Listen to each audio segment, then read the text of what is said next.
Hello everyone, ನಿಮ್ಗೆ solar roof top ಹಾಕ್ಲಿಕ್ಕೆ ಎಷ್ಟು ಜಾಗ ಬೇಕು ಅಂತ ಯೋಚನೆ ಮಾಡ್ತಾ ಇದ್ದೀರಾ? 1 ಕಿಲೋವಾಟ್ ಸಿಸ್ಟಮ್ ಎಷ್ಟು ಯೂನಿಟ್ಸ್ ಅನ್ನ ಜನರೇಟ್ ಮಾಡುತ್ತೆ ಅಂತ ಯೋಚನೆ ಮಾಡ್ತಾ ಇದ್ದೀರಾ? ನಾನು ಈ ಎರಡಕ್ಕೂ ಉತ್ತರ ಹೇಳ್ತಾ ಇದ್ದೀನಿ, ಇಲ್ಲಿ ಕೇಳಿ. ನೋಡಿ, 1 ಕಿಲೋವಾಟ್ಗೆ 100 ಸ್ಕ್ವೇರ್ ಫೀಟ್ ಬೇಕಾಗುತ್ತೆ, 2 ಕಿಲೋವಾಟ್ಗೆ 200 ಸ್ಕ್ವೇರ್ ಫೀಟ್ ಬೇಕಾಗುತ್ತೆ, 5 ಕಿಲೋವಾಟ್ಗೆ 500 ಸ್ಕ್ವೇರ್ ಫೀಟ್ ಬೇಕಾಗುತ್ತೆ. ನಮ್ಮ ಭಾರತ ದೇಶದಲ್ಲಿ ಯಾವುದೇ ಸಾಮಾನ್ಯ ಕುಟುಂಬವು 500 ಯೂನಿಟ್ಸ್ ಅಷ್ಟು ವಿದ್ಯುತ್ ಅನ್ನ ಉಪಯೋಗಿಸ್ತಾ ಇದ್ರೆ ಅವರಿಗೆ 5 ಕಿಲೋವಾಟ್ ಸಿಸ್ಟಮ್ ಯೋಗ್ಯವಾಗಿರುತ್ತೆ. 1 ಕಿಲೋವಾಟ್ ಸಾಮಾನ್ಯವಾಗಿ 4 ಯೂನಿಟ್ಸ್ ಅಷ್ಟು ವಿದ್ಯುತ್ ಶಕ್ತಿಯನ್ನ ಉತ್ಪಾದನೆ ಮಾಡುತ್ತೆ.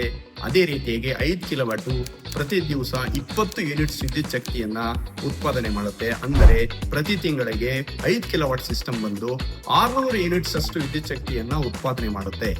ನೀವೀಗ ಯೋಚನೆ ಮಾಡ್ತಿರ್ಬೋದಲ್ವಾ, ನನಗೆ ಎಷ್ಟು ಕೆಪಾಸಿಟಿ ಸಿಸ್ಟಮ್ ಅನ್ನ ನಾನು ಹಾಕಬೇಕು, ಎಷ್ಟು ಜಾಗ ಬಳಸುತ್ತೆ, ಎಷ್ಟು ಕಾಸ್ಟ್ ಆಗುತ್ತೆ, ಎಷ್ಟು ಯೂನಿಟ್ಸ್ ಅನ್ನ ಪ್ರೊಡ್ಯೂಸ್ ಮಾಡುತ್ತೆ? ನೀವು ಹೆಚ್ಚಿನ ಮಾಹಿತಿಗಾಗಿ ಈ ಕೆಳಕಂಡ ನಂಬರ್ಗೆ ನೀವು ಸಂಪರ್ಕ ಮಾಡಬಹುದು.